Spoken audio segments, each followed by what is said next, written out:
Perfect. Good morning, good afternoon, good evening. Hello, everybody.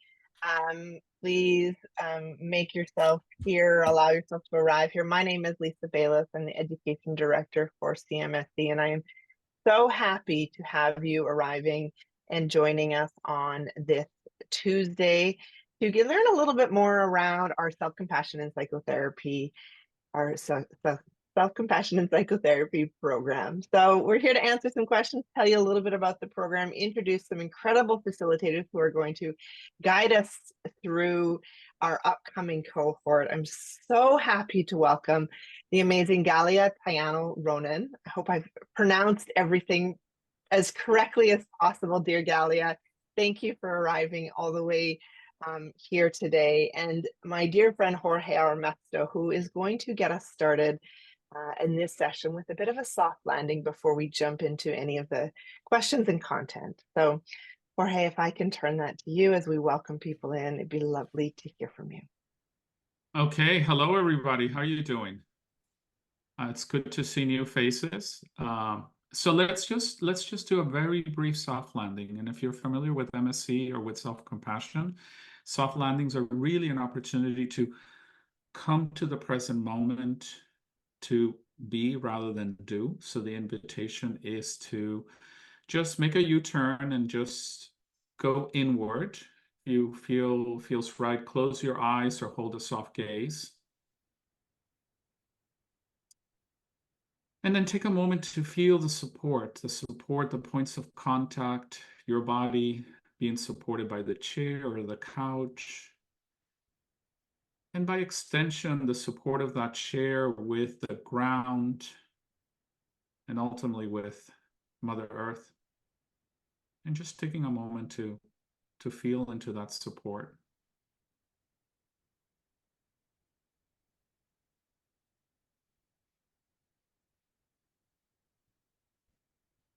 And then perhaps there's still thoughts lingering of what just happened as you transition to this space or the questions you might have, and see if you can let go of those for just a few brief moments. And notice your breath. Notice your body in space. And if it feels right, inviting some supportive touch, hand over heart, or another area that signals to your body, I'm here. I'm here. I got you. And just feel that contact. And as you do that, can you offer a welcome to yourself, to this space, to this moment? Much like you will welcome a dear friend you haven't seen in a long time.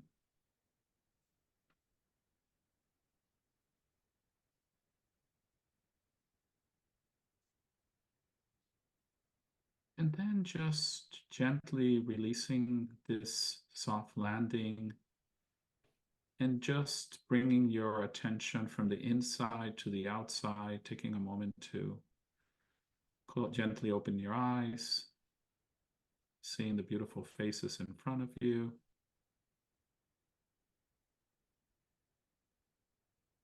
Welcome again.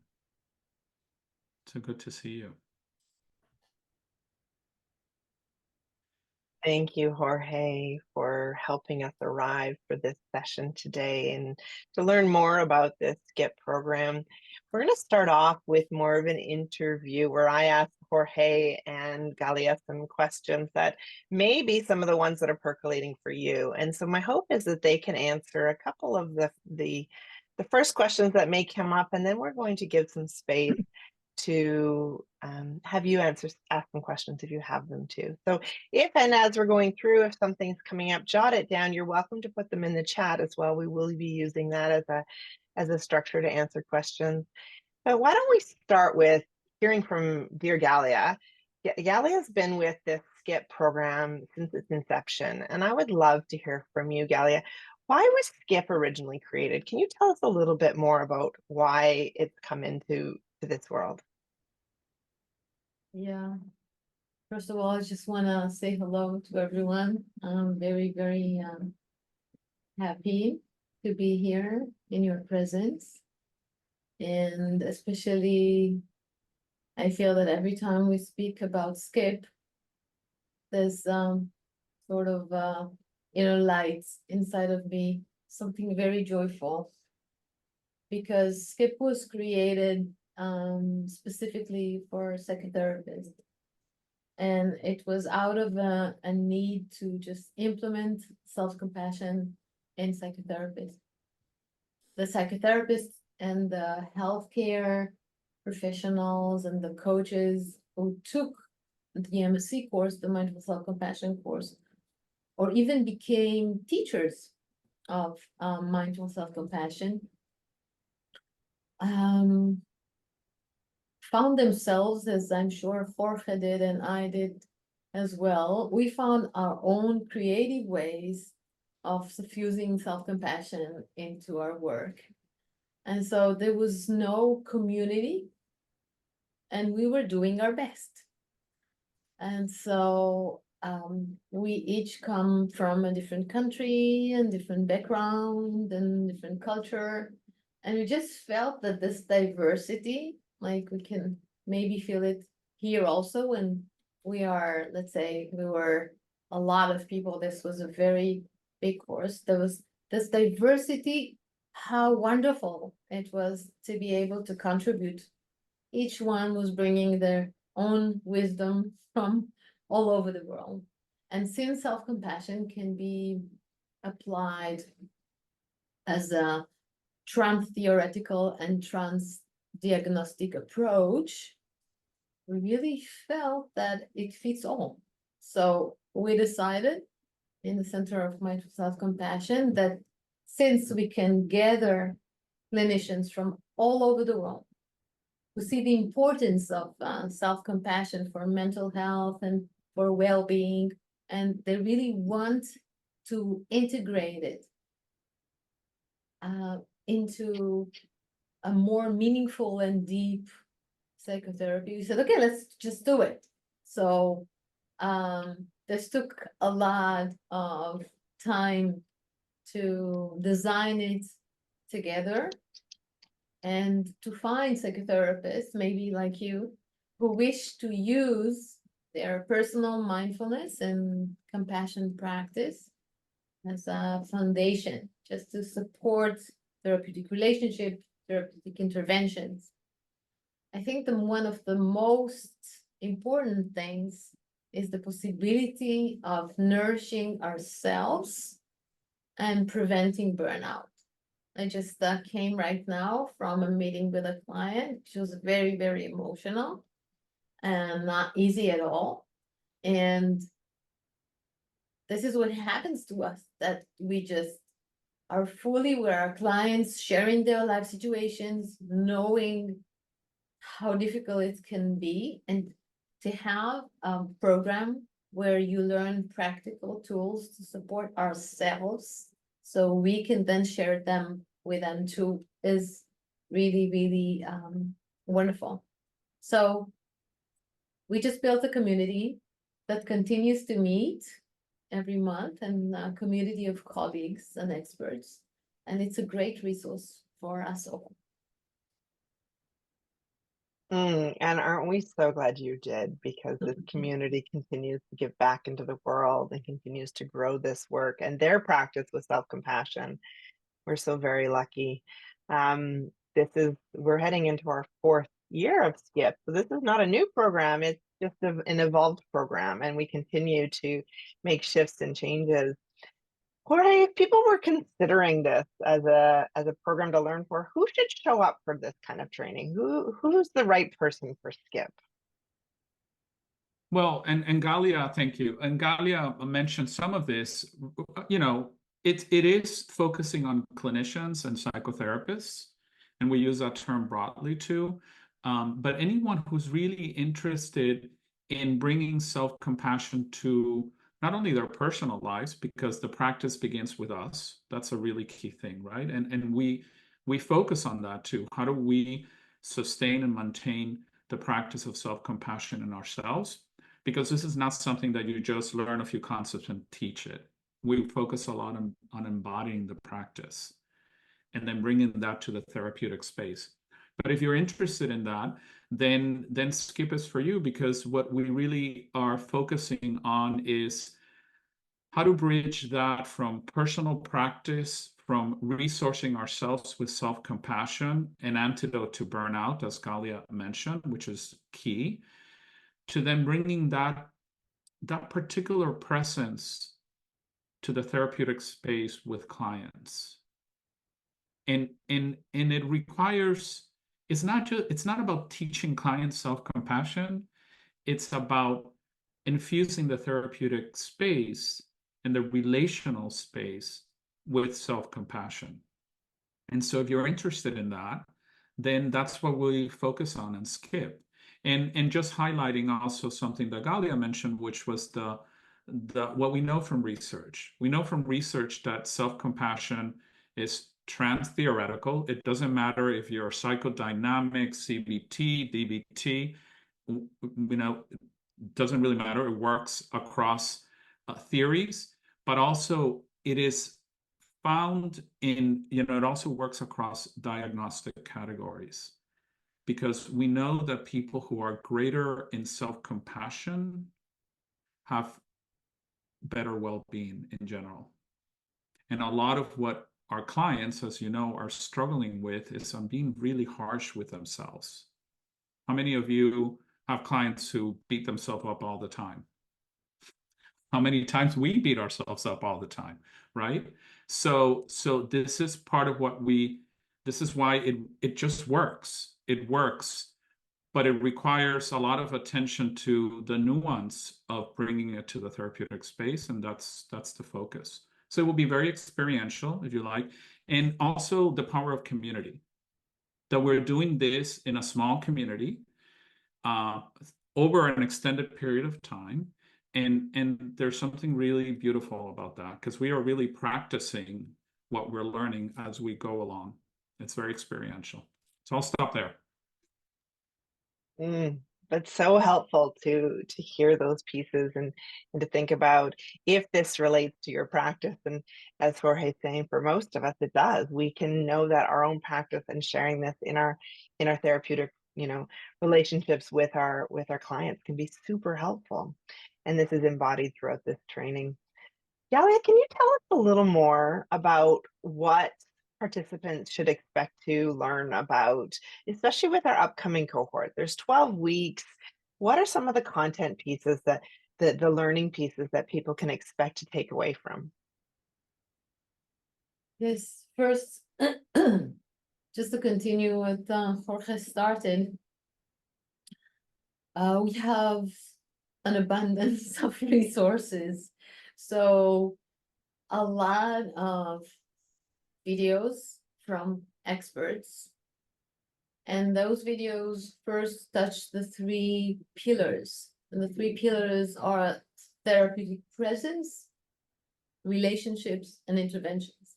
What it means is that how can we be present? How can we practice being present in a compassionate way for our clients, which seems to us very natural, of course, and it is natural. And at the same time, after a while, when we sit with clients for a few years, something in that spark is missing. How can we come back to that? And how can we implement it in a way that is really embodied? I will not repeat everything Jorge said. So when he was talking about relationship or how do we intervene, what practice do we need for ourselves, for the client? How will we react? Will we pause? Will we meditate together, etc., etc. And of course, we know today from research, and there are many courses in the Center for Mindful Self-Compassion about shame, that shame is the base of so many disorders. And as we know, self-compassion is an antidote to shame. So when we work with self-compassion, as we said, transdiagnostically, then of course, this is a very healing intervention in many ways. We will look at emotional dysregulation and anxiety, depression, disordered eating. This means that we'll go into specific disorders and find how can we relate to clients who suffer from specific disorders, and also look at different populations, like how can we work with couples, how do we work with teams, right? So how can we work with populations in a way that will give us the possibility to be at our best when we are using self-compassion.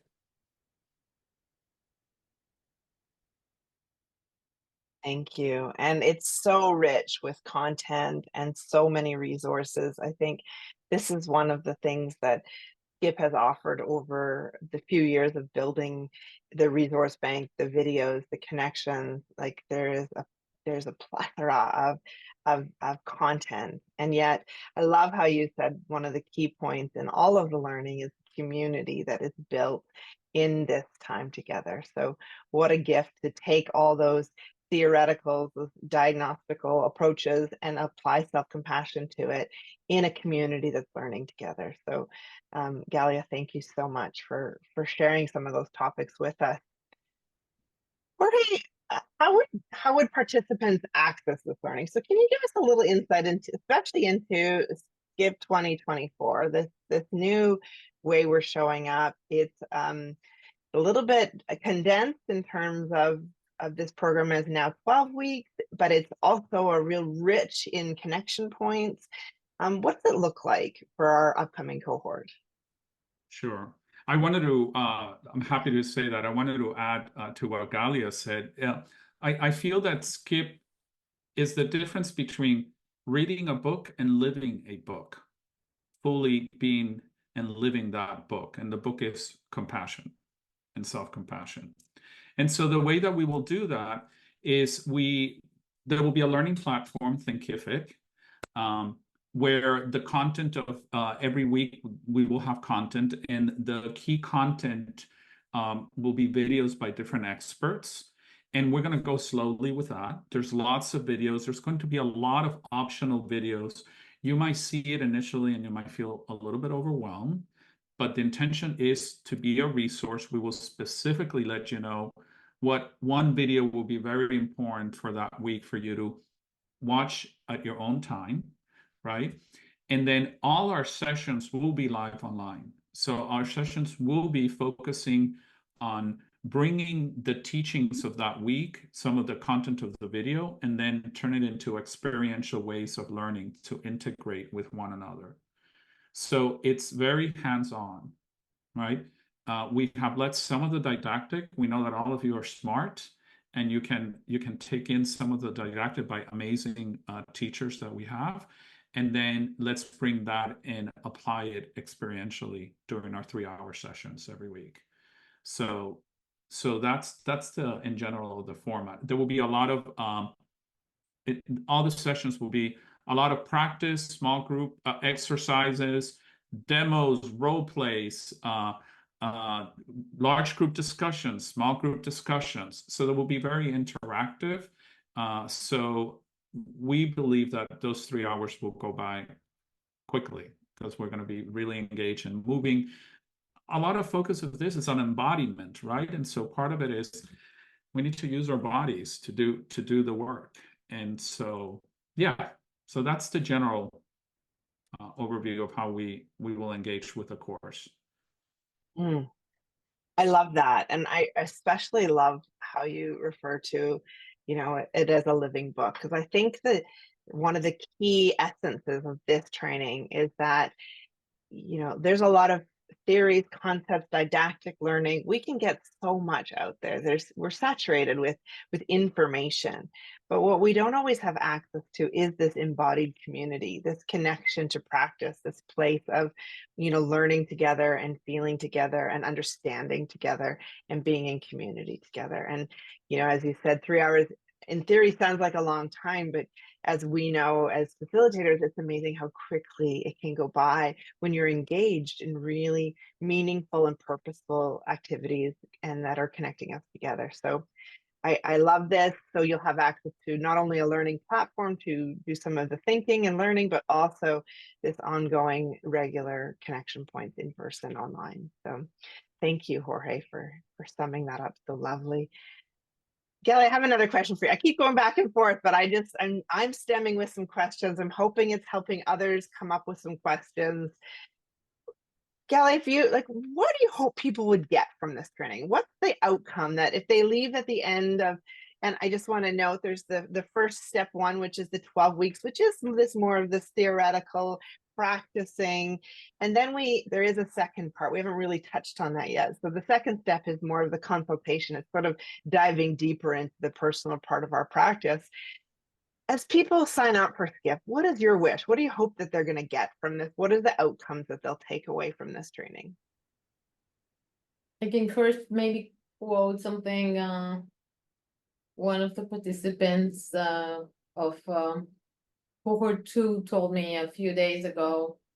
And I was very surprised actually, because I wasn't expecting that.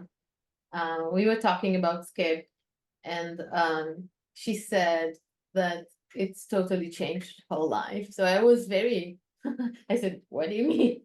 It sounded like so big, you know? And so she said that she really felt that she was in an inclusive community and she could really experience her being welcome, like all her identities, and really being supported in many, many ways. And the possibility to be in an intimate group and to have the possibility to have an exchange and be there as she is. No one asked her to be a certain psychotherapist or a certain person. And she discovered slowly, learning in this intimate session that she was actually a very compassionate person. And this was something that she discovered because there was so many things covering up, you know, as sometimes it happens to us that we are covering it because we're afraid to be vulnerable, to be out there. And so she just discovered a safe way to just be in contact with that. And she actually is doing so many beautiful things in her work setting that are way beyond what I imagined ever that SCIP would give her. So coming back to your question, Lisa, I really feel that this possibility of being in a community that is very, very supportive, learning in this intimate setting, practicing, and having also learning material. Being able to practice together what usually we can't practice when we're working with clients. This is done in a very, very safe space and in a creative way. And really to be able to integrate self-compassion practices into psychotherapy, as we already know that it is a response that is so generous in its possibility to change mental health and well-being.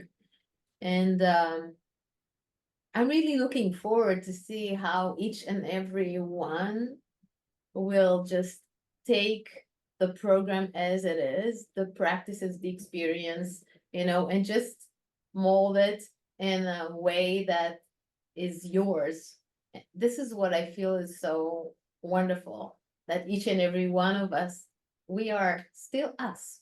We don't have to change in that manner, but we are supported and we're doing it in a community. And I really hope that we will reinforce and deepen our personal practice, because this is what I feel supports me, and I feel my clients as well in difficult time that sometimes happen, of course, in life that we encounter. Yeah. I can talk, so I will stop now. I love it personally when you talk and talk. You just bring such insight and care to this program. And I'm so thrilled that Galia and Jorge have offered and considered to come together to teach this upcoming and to facilitate this upcoming SCIP cohort. We do have a cohort that's starting the middle of September, and these two incredible humans get to be your guides through the 12 weeks. And I can't think of anybody better who can take you through this learning. They've been part of SCIP since its inception, and they've had deep passion to bring this work into psychotherapy and to support therapists in understanding how to embody it for themselves and bring it into their practice. And so as part of this organization, I'm just so thrilled that these two voices are the voices that you get to hear. And the nice and amazing thing for me is that they live this work. So not only, and we didn't actually introduce you very well except for your names. And so I just realized this, because I know you both so well. What I'd love to do is if you could both just take a moment and give people a little bit of a taste of who you are. I know you're both therapists, you do this work, you live it. But can you let people who are here today know who you are? So when they sign up for this SCIP program in September, not only are they getting people that are experienced and professionals, but they're also getting to meet you as new friends. So maybe Jorge, I'm going to give you a two-part question. Are you ready for it? The first question is, can you tell us a little bit about who you are in your professional work as a therapist? And second, what's your hope for people as they go through SCIP, or what's your ultimate wish that they experience? Okay. So the answer to the first question that comes up most readily is, I am a complete and utter messy human being who is committed to opening my heart, not only in my personal life, but in my work life, and to really, for me, I mean, Galia, you had this student that said that how much does SCIP change her career? And I want to say how much self-compassion I really feel has saved my life from so much suffering, and it has offered so much healing. And so from that place, I want to bring that to others. In my role as a clinical psychologist, I'm also a yoga therapist. So this is because I feel the body is very important to bring the body into the therapy room, and we often forget about the body. We're just here. And these practices are really embodied practices. So that's another, and I know Galia is interested in that very much, that, it's the whole body. We want everything to be in the therapeutic room. And so, so my practice is really focused on self-compassion. I'm also teach, mindful self-compassion, self-compassion for shame. We just finished teaching that. It's a lovely course. And I'm also just started becoming a teacher trainer for the center. So I'm also very excited about that. So self-compassion and compassion-based practices are very part of not only my personal life, but my professional life. So I think that, yeah. And then from a more personal perspective, I live in Massachusetts with my husband, Steve, and our dog, Luna.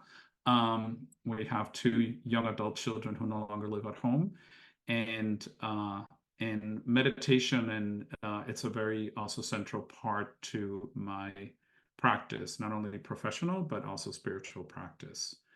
So, and then my hope is that you leave seeing the power of community and the power that compassion has in transforming our lives. I see this as a movement, call me a little bit, I don't know what, but I see that compassion is a movement. We need so much more of that in the world. I mean, the world is on fire, and we need more people who are doing this kind of work in their hearts and then bringing it to others. And so my hope is that you leave with that awareness fully alive in your heart. So I'll stop there.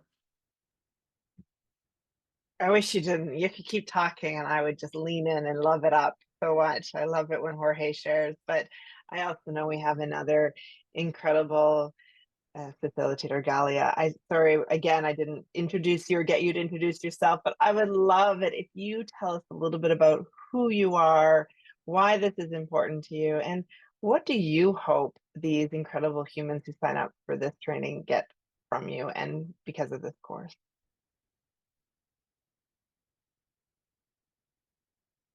I'm always struggling with this question when I need to introduce myself. Not because we cannot just say, I'm a clinical psychologist, and all that, but I really value the wisdom that is in people and the light that is there for everyone and in everyone. And I feel that sometimes there is a difficulty to see our own light or to be in touch with that, to be in touch with this inner wisdom that we have inside and trust it and just go with it. So for me, all the work that I'm doing through psychotherapy or art or movement or focusing or any, so many other ways is mainly to enable the person to just be in connection with that wisdom and light and compassion that exists there. And I feel that the more we do it in the world, then we, in a very, very small way, contribute to a better world. And I just love being with people, being in nature, art, movement. These are my things in general. And I love creating communities and being in communities. And I really wish that this will become a community of like skilled psychotherapists who practice and and implement self-compassion in psychotherapy in a very natural, simple way that eventually will become a way of life. And this is how I feel about it. It's just a way of life. It's a mindset. It's a possibility to just be that and just spread it into the world, as Jorge said, and I can feel it where I come from, where I live. I live in Israel. And so I feel that the world is desperately in need for more compassion and softness and peace. And so it is a movement, and in many, many ways, there's a possibility for us to cultivate it. So these are very, very big words. And in essence, it just comes back to us as people, each and every one of us. We never know, how do we influence the person that we are with? So the client we meet, for example, the possibility for us to be more compassionate to ourselves as a model for that client, or bringing compassion to that person, it will continue. It will continue out of the small room we are in, out into the world, and it will have an influence. I believe in it. So. I love this. That we're all on this movement together. And I just want to acknowledge that some of you who are here today or watching this recording may have already signed up for September. You're already ready to go. And now you're just getting a chance to meet Jorge and Galia and probably are even more excited to get going in September. And some of you maybe are watching or have already been part of SCIP in the past, and you may be curious about coming back and going through this cohort with Jorge and Galia in this new way. And if that's you, I also want you to invite to reach out to me directly, because I've had a few of those community members who have sat in Galia and Jorge's presence and say, can I do this again? And so we do want to welcome that as well. And some of you might be interested in, like, how do I get involved? What's next? What are the steps that I can do to be a part of this next SCIP cohort? And the next thing really is to fill out the application form so we can get you registered. The application form is a bit daunting, but it's really important that we see and know that you're coming in from a place of wanting to embody and embody this practice and be a part of this movement. So thank you for taking the time to go through that application and to fill it out. We really look at them all. We ensure that we're bringing in people who are ready to be a part of this movement with Galia and Jorge together. And then we send you a link to register. And I just wanted to note before I open up to any questions. So those of you who are here, if there's anything percolating up with questions, you can, as I'm talking, maybe throw them in the chat or put your hand up. I'm going to answer them. I just want to say for all of you here or watching the recording, if you haven't yet got that application and are still interested in joining us in September, we have a few spaces still available, and we will be giving a discount code and honoring the early bird price that closed back in August for anybody who sends out an application in the next week and gets ready to register. So if you get your application in and are ready to join us in September, I'll be sending you a code specifically so that you can still get that early bird rate. So you haven't missed it. We want to ensure that we still honor those people who want to come and haven't had a chance to listen and have their questions answered. So I'm going to pause, take a deep breath, not to fill the space too much here, and just ask if there's anybody here who has any specific questions around this self-compassion and psychotherapy program, specifically about our cohort starting in September, perhaps. If anybody has any wonderings yet that we haven't quite answered. And so I see one in the chat. Please keep doing that. I'm going to answer the one in the chat. Maybe I'll ask it, and then Jorge, can I get you to answer it? How do you feel about that? So the question is, should I join this program after completing my license in clinical psychology? What do you think about that? Well, I really think that self-compassion and psychotherapy should be taught in graduate school. So if you're in graduate school and you're in your training, I think that's a great time to start to learn it and integrate that. So I would say yes, this is a good time. Learn it early. That's such a gift. Mm-hmm. I learned it much later. So mm-hmm. Yes, so please join us. Absolutely. Thank you for asking that question. There's another question here around somebody who's already registered and can't wait to get started. So I'm just confirming start dates and times. That's a great question. This cohort, the next one that's starting, starts on Monday, September 16th at 8 a.m. Pacific time. So depending on where you are in the world, it could be different time zone, different start date, but if you can use the Monday, September 16th at 8 a.m. Pacific time as your starting point, it's the 8 to 11 Pacific time, and it goes for 12 weeks with a skip on October 14th. So it actually is extended over 13 weeks. At some point during this time, we'll be reaching out to this cohort to set the dates for step 2. Step 2, I love it. Somebody just asked that question as I was getting to it. Thank you. Is it the right time to know about step 2 of the program? Absolutely. So step 2 is going to be a 10-week consultation. Galia, do you want to answer a little more about that? I see you're coming off mute. Can you tell us more about what step 2 could look like for the program? Yeah. First of all, as we said before, it is very experiential.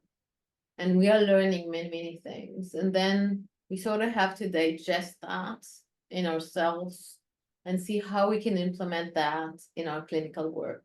So having small groups with a leader of that small group meeting once a week, so we can present then questions that we have, cases that we have, do demos together, learn new practices, have new resources from other teachers, more videos and more possibility at the same time to be more personal, right? To have like the personal possibility to reach to each and every one of you is what we're doing in part 2.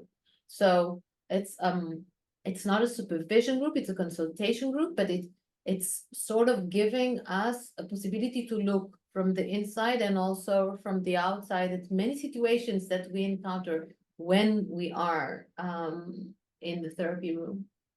Yep. And I love that part, totally. I love that. Thank you, Galia. I can see how excited, like the energy that you get about like step 1's going to be great, but step 2 is going to be awesome. I can just see she's like, what's going to happen? And I appreciate the question. When's step 2 going to start? This is going to be in consultation with this group. So because this cohort starts together in September, we haven't set the dates. We wanted to actually get them started and work together to integrate the best date and time. It will start sometime in January, probably late January 2025. Dates and times to be determined depending on what this cohort needs. So we really want to work with you and your needs to support this process. So hopefully that's answering those questions that are popping in that way. Someone asked, is there any program in grad school that incorporates a self-compassion approach in psychotherapy, or should I go for SCIP instead for better training? This is a big question, and I just want, maybe Jorge can jump in here with me, but I will say that, you know, obviously we would like you to go through grad school and get your training. I don't think there is any specific trainings in any specific programs at this point yet. I always love that word. It's such a powerful word, right? Maybe we can help with integrating it into some grad school programs. However, this isn't a chance to do it instead of grad school. I do want to say, you still, if you're considering grad school, this is an add-on that can support your learning. Please recognize that both are important. Jorge, is there anything you would add to what I'm saying here? No, it definitely not a replacement for graduate school, and we expect most people to already have their graduate degrees. If you're in school in a graduate program, then yes, we would definitely consider you, but it is intended for people who have or will soon have licensed degrees, so they can practice in their countries at whatever level licensure is in their countries. That changes from country to country. Mm-hmm. And I am not aware of programs that are really specifically focused. There might be some programs that might have a class on the psychology of compassion, but not as much as an integrated approach. And in many ways, it's the center with the self-compassion, the work that Krista Neff and Krista Germer have done. And of course, we have also we have the work of Paul Gilbert around compassion in psychotherapy, who was one of the pioneers. So, but it's a relatively new field still, you know, and so, yeah. And my hope is that, yes, in the future, there is a compassion-based clinical training program. But the reality is that we also need a broad base for our learning. And we need that. We all need that, because not one size fits all. And then we get the different pieces through ongoing training. And this is ideal for that. Thanks for filling that in. I appreciate it. And there's one more question, and I just want to answer that. If you're signed up or you're considering signing up and you think you might miss a class of those 12 weeks, the question was, will they be recorded? Can I watch the recording? And we just want to stress that we want you there. Your presence is the most important, but we know life gets in the way. However, we will not be recording the live sessions. The live sessions are really for you to come in and be in a safe space where you can integrate, learn, practice, be with each other, be with Galia and Jorge. There is going to be a lot of information beyond the live session that you can access in terms of recordings and learnings. Your presence in those sessions are the most important, and that's where you'll get that integrated approach as much as possible. But we will not be using those sessions as recorded sessions. So but we do recognize life sometimes happens and you may miss a session, but please, if it's available to you, try and carve out those 12 weeks in those sessions. Galia, you want to add something? I can see it. Yeah, I just wanted to say that as I said before, we are human beings. We're not perfect. Nothing's perfect. And at the same time, I can totally understand that when we apply to a program, we want to be there. and we can't because we won't be there. We're traveling, we're going somewhere, we're doing something else. So if there is a need still, we're missing, let's say we're missing, I don't know, session 3. And then when we are in session 4, we feel there's something missing, then you can always reach out to us. You can always talk to us. You can always be in contact with us.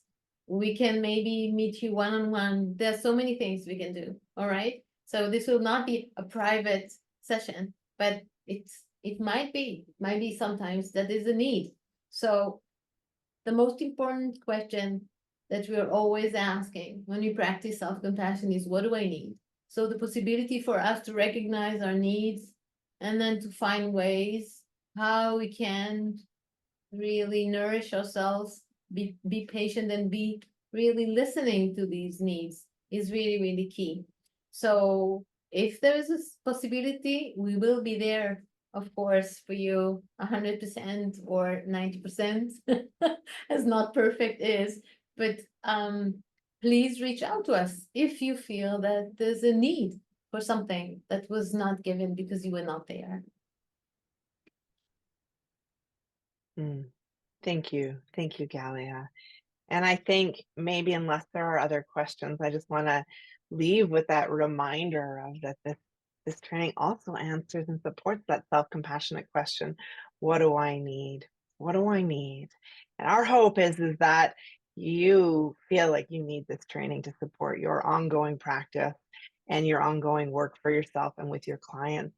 I'm so grateful that those of you who showed up in person took the time to come and answer or ask these questions so we could answer them. A special thank you to Jorge and to Galia for being here today to support this training and to be integrated and excited about this upcoming SCIP cohort that starts in September. Please reach out if you have any other questions. Don't be strangers. We are here to support you in moving you into this upcoming cohort. And we're very, very grateful for your time and your energy.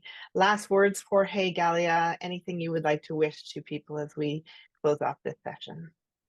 Well, we hope to see some of you for sure. And most importantly, much peace and ease as your week unfolds and the weekend comes. Yeah. Much love to you. Thank you. Thank you, everybody. Have a really lovely rest of your day. And we hope to see so many of your beautiful faces very, very soon.